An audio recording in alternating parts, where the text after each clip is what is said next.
Okay, guys, so welcome back to O Levels Business Studies classes. We are on Unit 5, that is Finance and Accounting Fundamental.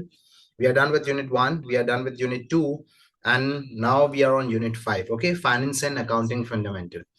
तो हमारे पास यहाँ पे इस चीज़ को यहाँ पे समझना है कि वी आर ऑन फाइनेंस.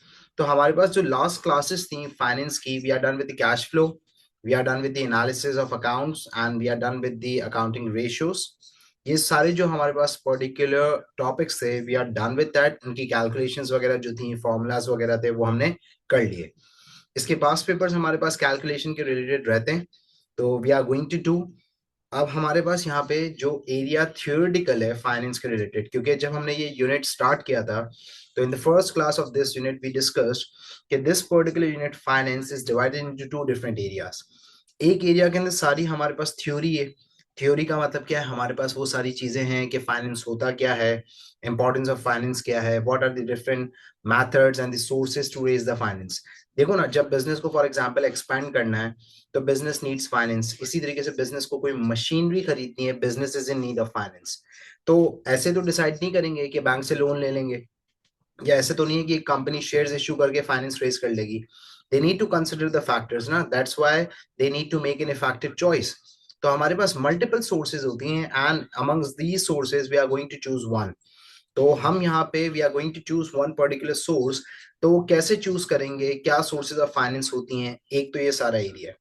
दूसरा हमारे पास एरिया अकाउंटिंग वाला है, क्योंकि this particular unit is known as business finance and accounting. तो हमारे पास accounting plays a vital role in the business ना. विदाउट अकाउंट्स हमारे पास बिजनेस नहीं हो सकता. तो ये हमारे पास accounts is a part of the business eventually. तो वो जो एरिया था कैश फ्लो वाला, अकाउंटिंग रेशियोज की calculation, income statement, balance sheet के analysis, we are done with that. तो अब हमारे पास थियोरेटिकल पार्ट है जो कि हम स्टार्ट कर रहे हैं. And the target of today's class is to complete with the internal sources of finance. क्योंकि एक्सटर्नल सोर्सेज ऑफ फाइनेंस हमारे पास बड़ी हैं, तो it will take two classes. Internal sources हमारे पास लिमिटेड है, तो we are going to complete internal sources of finance along with the advantages and disadvantages. तो आइए जरा स्टार्ट करते हैं. हमारे पास द एरिया और the chapter that we are going to start is sources of finance. Finance. अब यहाँ पे हमारे पास sources of finance is the topic that we are going to start. अब थोड़ा सा समझते हैं इसको कि सोर्सेज ऑफ फाइनेंस का कॉन्सेप्ट है क्या. बिजनेस की हमारे पास जो मैनेजमेंट है यहाँ पे रिस्पॉन्सिबल है टू ऑर्गेनाइज और to arrange the finance whenever the business is in need of finance. जब भी यहाँ पे जो मैनेजमेंट है, whenever the business is in need of finance, it will consider the sources to raise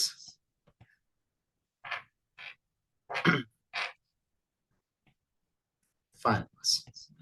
अब ये एक पर्टिकुलर स्टेटमेंट है या एक पर्टिकुलर हमारे पास कुछ लाइंस हैं in order to make you understand जरा. Whenever the business is in need of finance, the management will consider the sources to raise finance. Sir इसका मतलब क्या है? इसका मतलब ये है कि जब भी बिजनेस में हमारे पास फाइनेंस की नीड होगी, ये जो नीड ऑफ फाइनेंस है इसको कहा जाता है हमारे पास फाइनेंशियल पर्पस. अब सर फाइनेंशियल पर्पस क्या है? बहुत सारे फाइनेंशियल पर्पसेस होते हैं. आपको एक्सपैंड करना है, इट्स अ फाइनेंशियल पर्पस कि आपको इस चीज के लिए फाइनेंस रिक्वायर्ड होगा. इसी तरीके से for example you need to buy a machinery, equipment, fixtures and fittings, you are in need of finance. तो it is known as a financial purpose कि इसके लिए आपको फाइनेंस रिक्वायर्ड है. तो मल्टीपल हमारे पास यहाँ पे नीड्स होती हैं जो कि हमें मीट करनी होती है थ्रू फाइनेंस. अब मैनेजमेंट कोई रैंडम डिसीजन तो नहीं ले लेगी कि लेट सपोज अगर मुझे रेंट पे करना है बिजनेस का तो I am going to acquire the loan.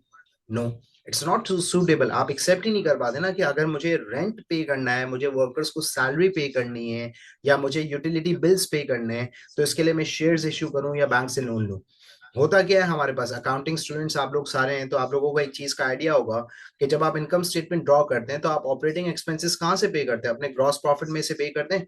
तो profit is the source that the management choose in order to pay out the expenses. It's a right source. तो यहाँ पे the management needs to make a wise decision, एक appropriate source of finance और एक right source, right choice in the sources of finance need to be made in order to not get into the financial issues. अगर आपने यहाँ पे wrongly financial issue financial sources को choose कर लिया तो it may lead to the financial issues. अगर wrongly आपने फाइनेंशियल सोर्सेज को चूज कर लिया है so it may lead to the financial issues. तो यहाँ पे जो सोर्सेज ऑफ फाइनेंस है वो मैनेजमेंट जब कंसिडर कर रही होती है तो there are basically two different methods. दो मेथड्स हैं जिसके थ्रू आप फाइनेंशियल या फाइनेंशियल सोर्सेस को या हमारे पास फाइनेंशियल पर्पसेस को मीट कर सकते हो। So basically there are two different methods to raise the finance. One is known as internal sources and the other one is known as external sources. अब यहाँ पे भी एक कॉन्सेप्ट है that you need to develop, internal external, these are the two different methods of raising the finance. Management has two different methods of raising the finance, internal और external। फिर internal की multiple sources हैं और external की multiple sources हैं।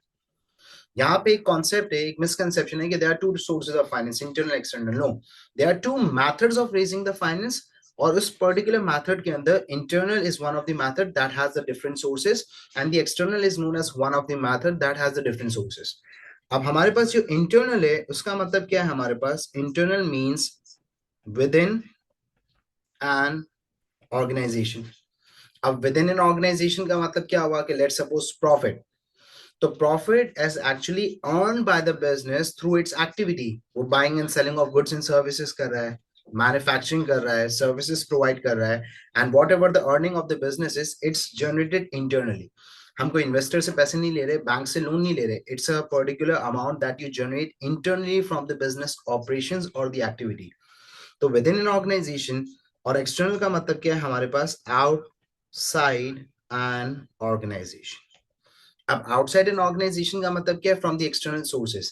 You are going to acquire loan from the bank, you are going to issue the shares to the shareholders, you are going to get the credit from the supplier। तो ये वो सारे लोग हैं जो outside the business है। अब इसके अंदर एक और चीज है that you need to understand, एक एडिशनल कॉन्सेप्ट है जो मैं यहाँ पे बच्चों को समझाता हूँ कि विद इन एन ऑर्गेनाइजेशन के साथ साथ if there is an involvement of internal stakeholders,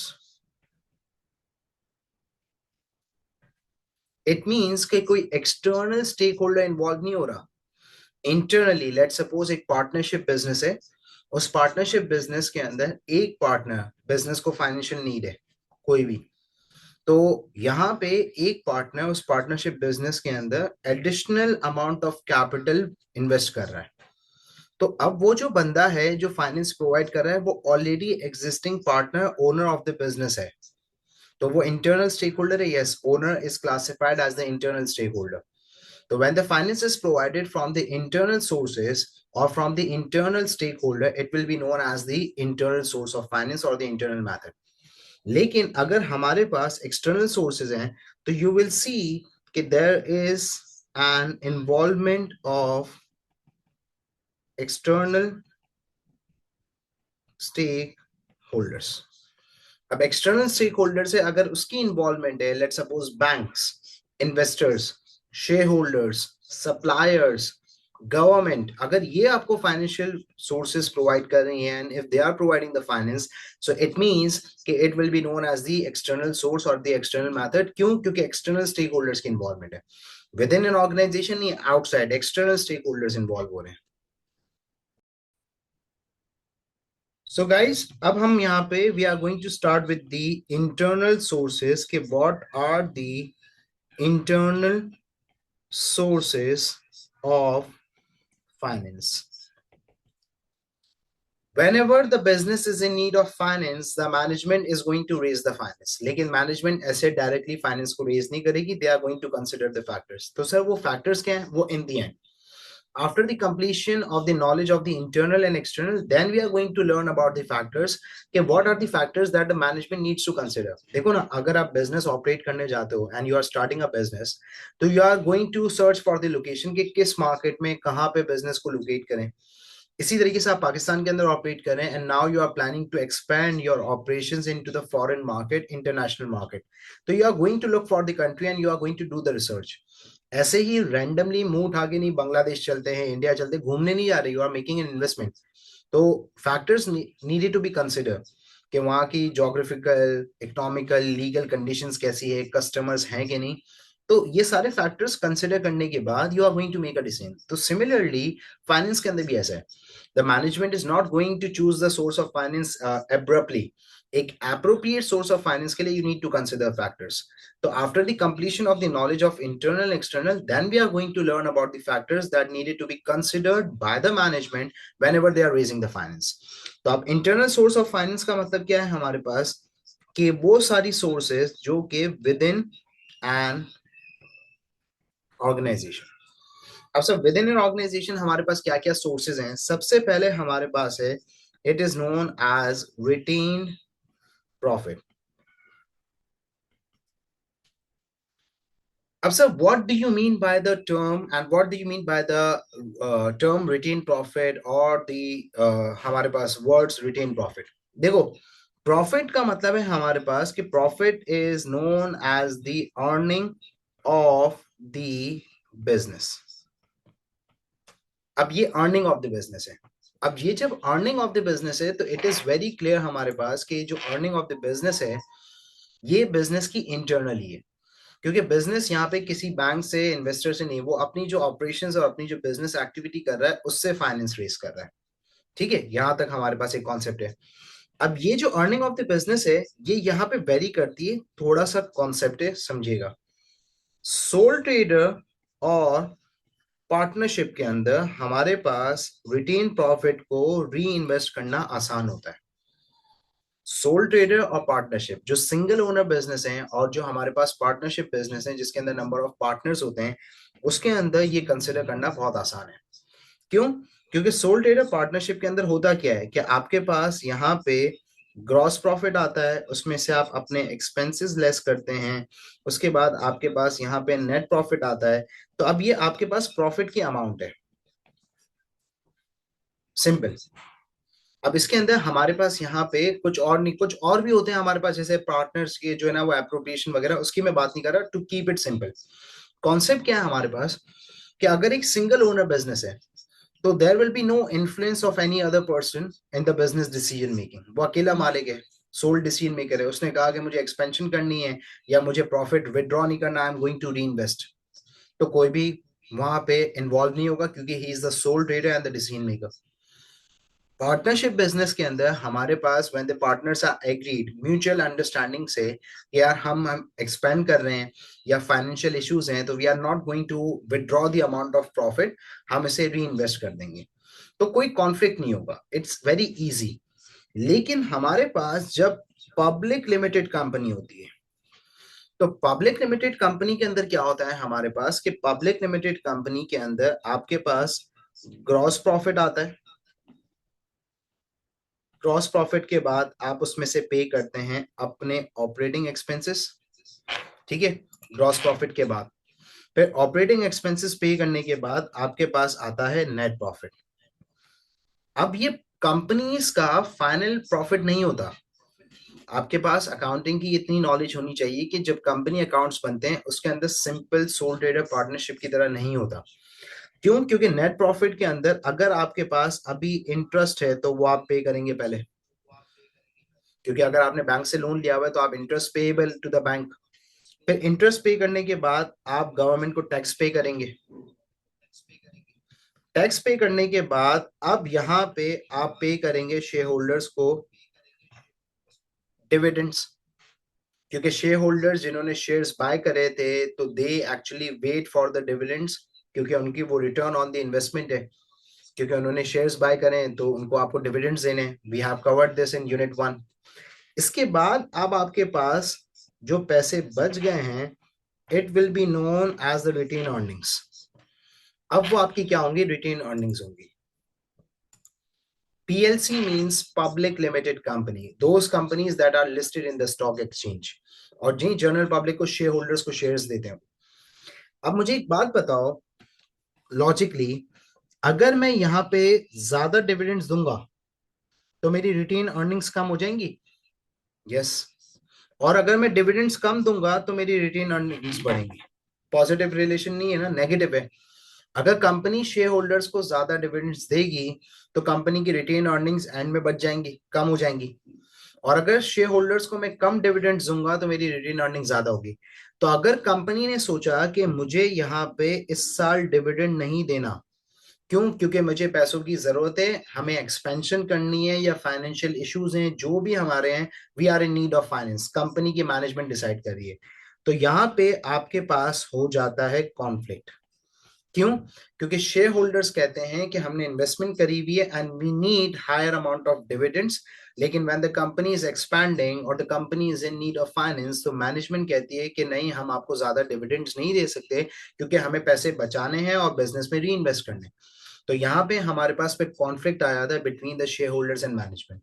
तो ओवरऑल इस चीज को इतना डिटेल में डिस्कस करने का रीजन ये है कि सोल ट्रेडर पार्टनरशिप के अंदर म्यूचुअल अंडरस्टैंडिंग होती है पार्टनर्स की। सोल ट्रेडर में तो कोई इन्फ्लुएंस करता ही नहीं है, लेकिन पब्लिक लिमिटेड कंपनी के अंदर शेयर होल्डर्स की इन्वॉल्वमेंट, और इसकी वजह से हमारे पास यहाँ पे कॉन्फ्लिक्ट आ सकता है between the management and the share holders. तो इसकी वजह से पब्लिक लिमिटेड कंपनी को बड़ा सेक्रीफाइस करना पड़ता है when they plan to reinvest the amount of profit.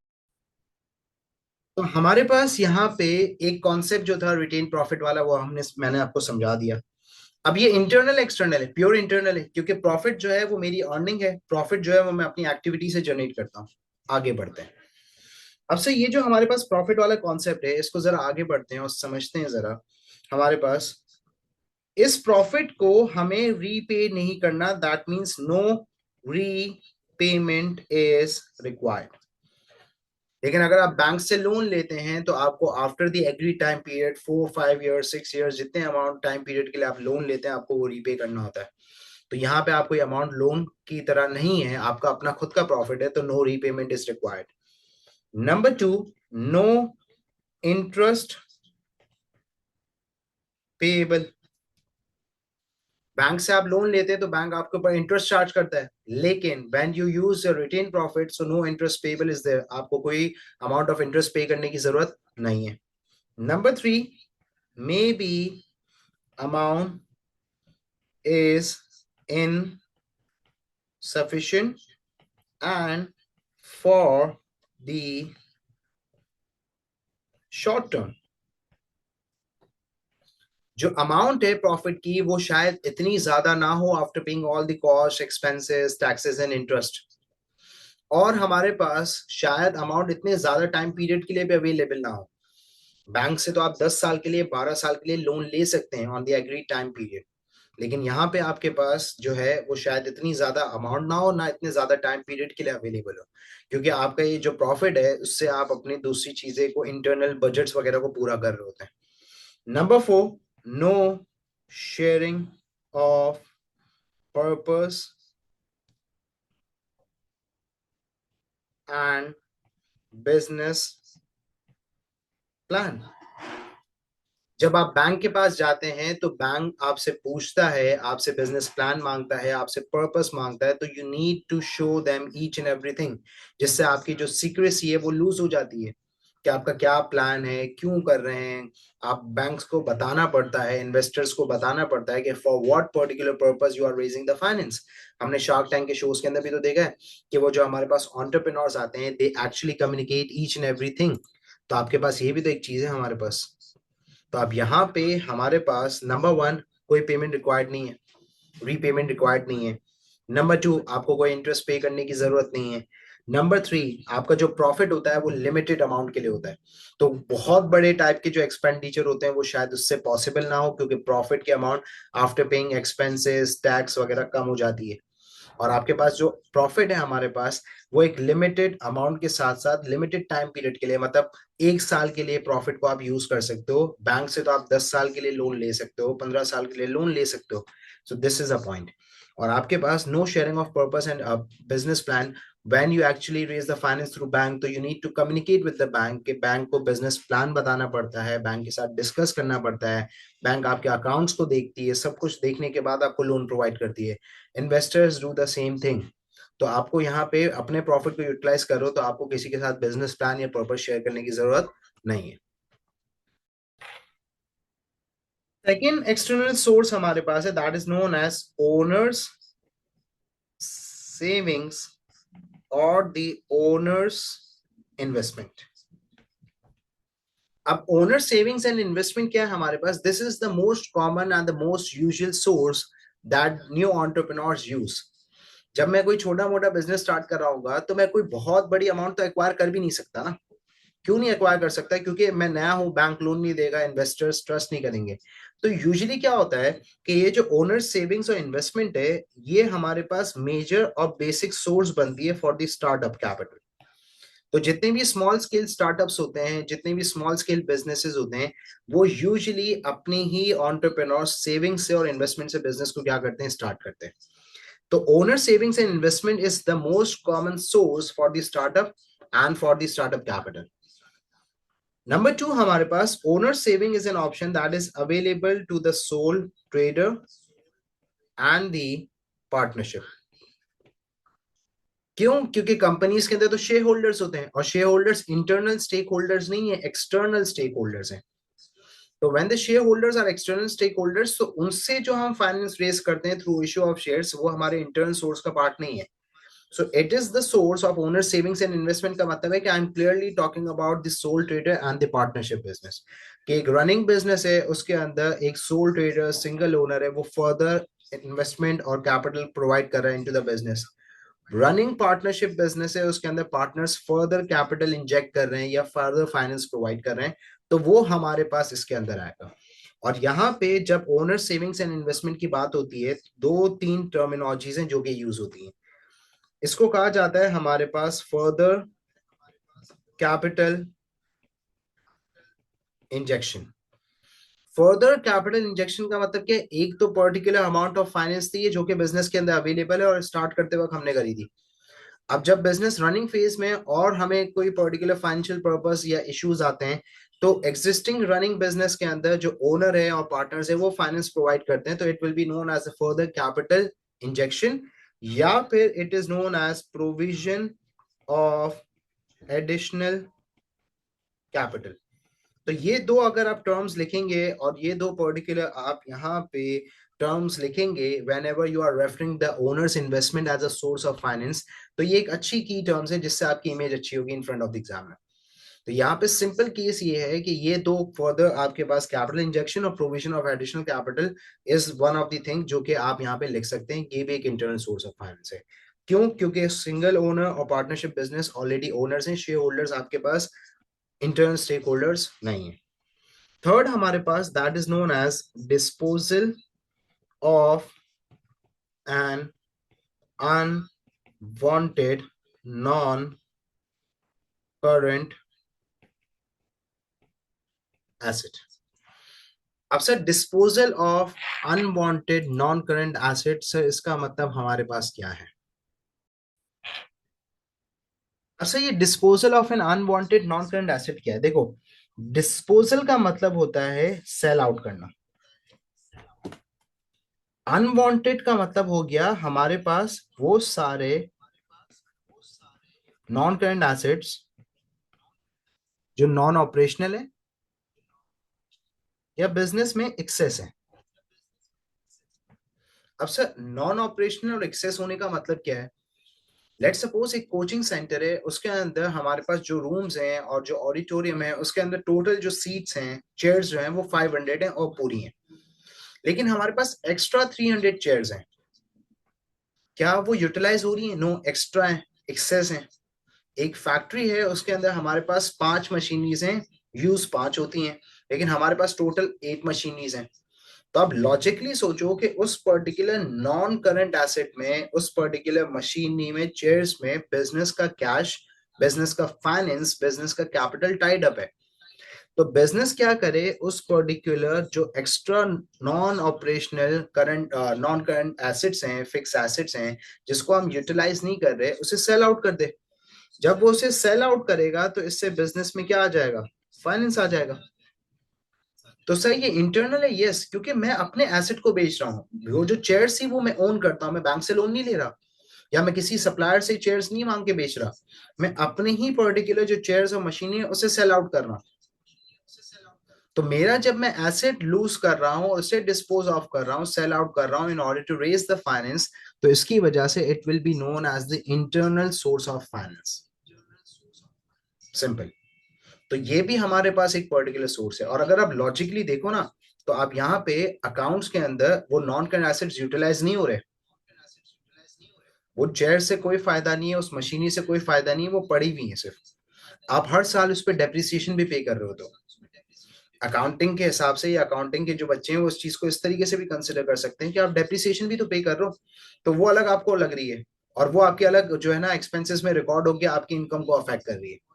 तो इससे अच्छा है कि अभी यूज नहीं हो रहे हैं, हम इसे बेच देते हैं, और इससे फाइनेंस जो आएगा तो जो भी फाइनेंशियल इश्यूज हैं, जो भी फाइनेंशियल पर्पस है, उसे मीट कर लेते हैं। तो it is also known as one of the source of finance.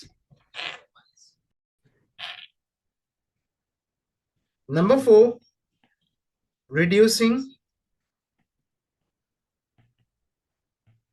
Inventories. अब ये एक हमारे पास सोर्स ऑफ फाइनेंस है, that is known as reducing inventories. अब सर ये जो इन्वेंट्री है हमारे पास, वो क्या होता है? इन्वेंट्री का मतलब होता है स्टॉक। बिजनेस जिस पर्टिकुलर चीज के अंदर डील करता है, जो वो मैन्युफैक्चर करता है, वो स्टॉक है। जैसे फॉर एग्जांपल कार शोरूम जो है, उसकी जो नंबर ऑफ कार्स होंगी वो उसका स्टॉक है। एक फर्नीचर मैन्युफैक्चरिंग बिजनेस है तो उसके पास जो फर्नीचर है वो उसका स्टॉक है। एक पर्टिकुलर हमारे पास स्पोर्ट्स गुड्स बनाने की कंपनी है, तो वो जितने भी number of sports good, football, cricket bat वगैरह, वो उसका स्टॉक है। तो रिड्यूसिंग इन्वेंट्री का मतलब ये हुआ कि एक पर्टिकुलर बिजनेस जो बहुत ज्यादा high level of inventory maintain करता है। क्या मेंटेन करता है? High level of inventory. बहुत ज्यादा स्टॉक होल्डिंग के अंदर इन्वॉल्व है। सर बहुत ज्यादा स्टॉक होल्डिंग के अंदर इन्वॉल्व होने का मतलब क्या है? जितनी ज्यादा सेल्स नहीं है लेकिन वो बना बना के अपने पास रखता है, ज्यादा क्वांटिटी के अंदर रॉ मटेरियल बाय करके रखता है। तो अब यहाँ पे जो इन्वेंट्री है, जैसे नॉन करंट एसेट के अंदर हमारा कैश टाइड अप हो जाता है, तो इन्वेंट्री भी है, उसके अंदर जो बिजनेस का कैश होगा, बिजनेस का जो फाइनेंस होगा, वो क्या हो जाएगा? टाइड अप हो जाएगा।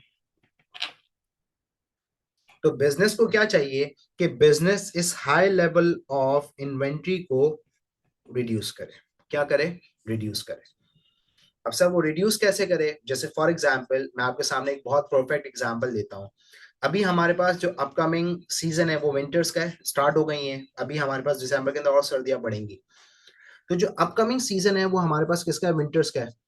तो ये जितने भी हमारे पास क्लोथिंग ब्रांड्स हैं, उन्होंने समर क्लियरेंस सेल लगा दी है, क्योंकि अपकमिंग सीजन के अंदर जैकेट्स, हुडीज और ये सारी चीजों की डिमांड होगी। कोई टी शर्ट, शॉर्ट्स वगैरह नहीं खरीदेगा। तो यहाँ पे वो जब सीजन एंड हो रहा होता है समर्स का, तो वो यहाँ पे स्टॉक क्लियरेंस सेल लगा देते हैं। 30%, 40% ऑफर्स एंड डिस्काउंट्स ऑफर करते हैं।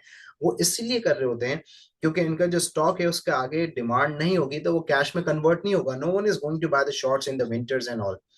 तो इसकी वजह से वो सीजन एंड पे क्लियरेंस सेल लगाते हैं, ताकि वो जो पर्टिकुलर स्टॉक है जिसके अंदर उनका कैश और कैपिटल टाइड अप है, क्योंकि 3-4 मंथ्स तक डिमांड नहीं होगी, तो उसे इस टाइम पे वो डिस्काउंट लगा के कस्टमर को अट्रैक्ट करते हैं और कन्वर्ट कर देते हैं इनटू कैश। तो उनके पास क्या आता है? कैश आ जाता है। तो this is how you can also raise the finance. अब सर ये इंटरनल सोर्स ऑफ फाइनेंस है, yes, it is known as the internal source of finance because I'm losing my inventories ना। I'm reducing inventory, that is known as an asset। मेरा asset है, inventory stock मेरा है, मैं उसे reduce कर रहा हूँ, उस पे मैं compromise कर रहा हूँ। अब जाहिर सी बात है प्रॉफिट पे compromise करना पड़ेगा, क्योंकि आपको आप ऑफर्स लगा रहे हैं तो डिस्काउंट्स दे रहे हैं, you are going to compromise on the profit. Loss नहीं होगा लेकिन प्रॉफिट मार्जिन कम हो जाएगा। लेकिन इट इज बेटर कि आगे जाके डिमांड नहीं होती है, ट्रेंड चेंज हो जाता है, सीजनल इफेक्ट आता है हमारे पास, तो इससे बेहतर नहीं है कि अभी हम कन्वर्ट कर दे कैश में, ताकि हमारे पास कैश आ जाए और हम इसे यूटिलाइज करके दूसरी चीजों से प्रॉफिट अर्न कर लें। So this is how it is clear. तो guys these are the internal sources of finance जो कि हमारे पास थी। अब हम यहाँ पे डिस्कस कर लेते हैं कि sir what are the advantages of the internal sources of finance and the disadvantages. कि अगर business internal sources of finance को यूज करता है तो उसके एडवांटेजेस क्या होते हैं। Number one, no repayment is required. क्योंकि आप as a loan, as a debt, आप या as a liability finance raise नहीं कर रहे। प्रॉफिट आपका है, आप अपने ही एसेट को बेच के फाइनेंस रेज कर रहे हैं, तो आपको किसी को अमाउंट रीपे नहीं करनी। बैंक से लोन लेते हैं तो आपको अमाउंट रीपे करनी पड़ती है, तो it's a benefit. Number two, no interest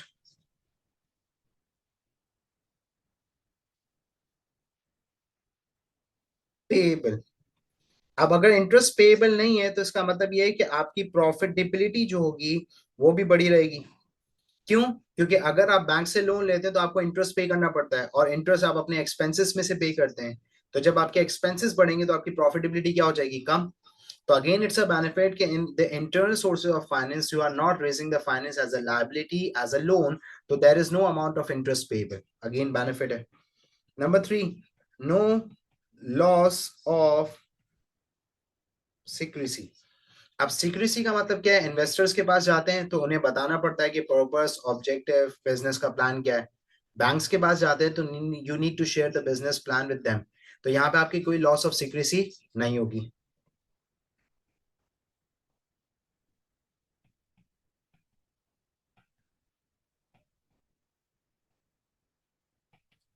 easy and less time consuming.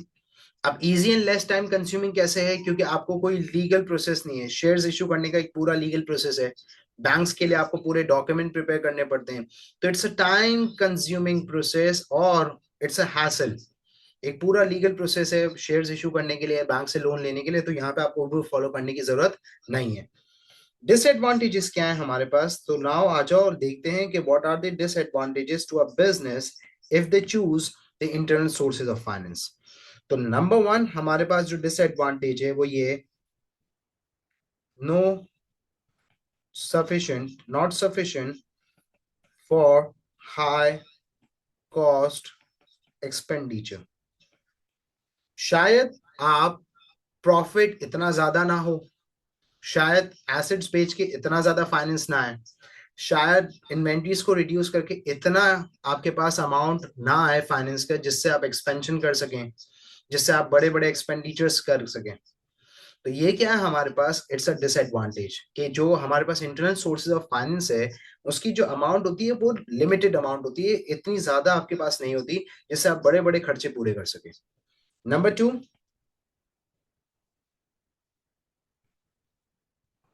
Available for the short term purposes. As we discuss, जब हम प्रॉफिट को डिस्कस कर रहे थे कि प्रॉफिट हर साल आएगा और हमारे पास प्रॉफिट शॉर्ट टर्म पर्पसेस के लिए, लेकिन बैंक से आप लोन ले सकते हैं for the long term purpose.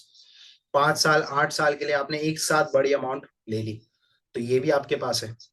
तो ये आपके पास ड्रॉबैक है कि अगर आप इंटरनल सोर्सेज ऑफ फाइनेंस को यूज करते हैं तो उन पर्टिकुलर शॉर्ट टर्म पर्पसेस के लिए यूज कर सकते हैं। लॉन्ग टर्म पर्पसेस के लिए जो अमाउंट होती है वो अवेलेबल नहीं होती हमारे पास। थर्ड,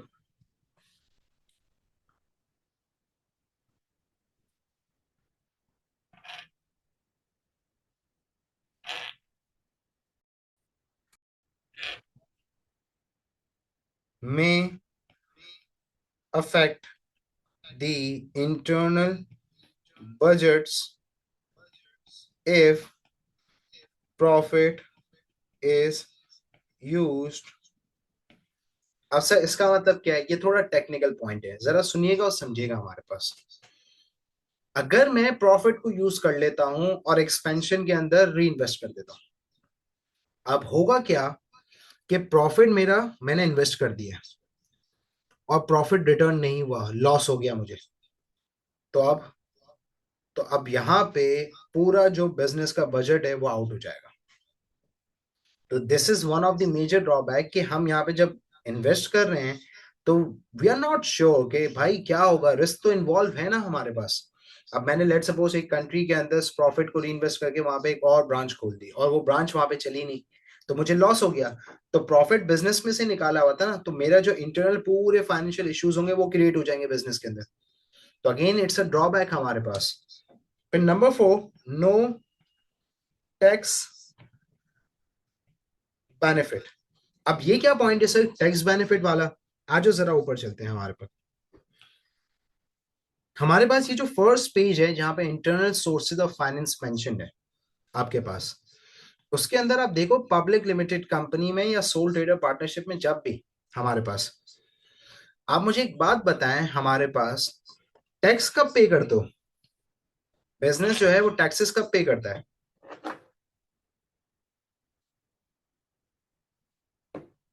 हाँ भाई, बिजनेस टैक्स कब पे करता है? Business page the tax after the payment of interest. याद रखिएगा, नेट प्रॉफिट होता है, नेट प्रॉफिट में से आप पहले इंटरेस्ट टू द बैंक पे करते हो, और बैंक को इंटरेस्ट पे करने के बाद फिर आप यहाँ पे टैक्स पे करते हो। बैंक को आप इंटरेस्ट पे करते हो और उसके बाद आप टैक्स पे करते हो। तो अब अगर फॉर एग्जाम्पल आपके पास बैंक लोन नहीं है तो आपके पास इंटरेस्ट नहीं होगा? एग्जैक्टली नहीं होगा सर। और जब आपके पास यहाँ पे इंटरेस्ट पेबल नहीं है तो टैक्स डायरेक्टली किसके ऊपर अप्लाई होगा? प्रॉफिट के ऊपर अप्लाई होगा। तो यहाँ पे आपको ड्रॉबैक एक फेस करना पड़ता है कि आप अगर बैंक से लोन नहीं लेते और इंटरनल सोर्सेज को यूज करते हैं तो आपकी इंटरेस्ट पेबल की अमाउंट नहीं है, और जब इंटरेस्ट पेबल की अमाउंट नहीं है so tax would be charge directly on the net profit. तो आपको ज्यादा अमाउंट ऑफ टैक्स पे करना पड़ जाता है लॉजिकली। तो बच्चे यहाँ पे आर्ग्यू करते हैं कि सर टैक्स पे नहीं करते तो इंटरेस्ट पे करना पड़ता है, लेकिन इंटरेस्ट के अंदर अगर आपको बेनिफिट भी है ना, कि इंटरेस्ट आप क्यों पे कर रहे हो? क्योंकि आपने बैंक से लोन लिया हुआ है, आप बैंक से पैसे लेके उसे यूटिलाइज कर रहे हो, उससे प्रॉफिट जनरेट करो फिर पे कर रहे हो। टैक्स तो डायरेक्टली गवर्नमेंट चार्ज करिए, उसके अगेंस्ट आपको बेनिफिट क्या मिलता है? बैंक तो आपको फाइनेंस प्रोवाइड करता है ना, जिसको आप यूज करते हो, जिससे आप रेवेन्यू प्रॉफिट अर्न करते हो। लेकिन tax is applied on by the government on the business activities and the profit, तो उससे एज सच बेनिफिट थोड़ी है आपके पास। तो ये हमारे पास एक वन ऑफ द ड्रॉबैक है of the internal source of finance. Is it clear?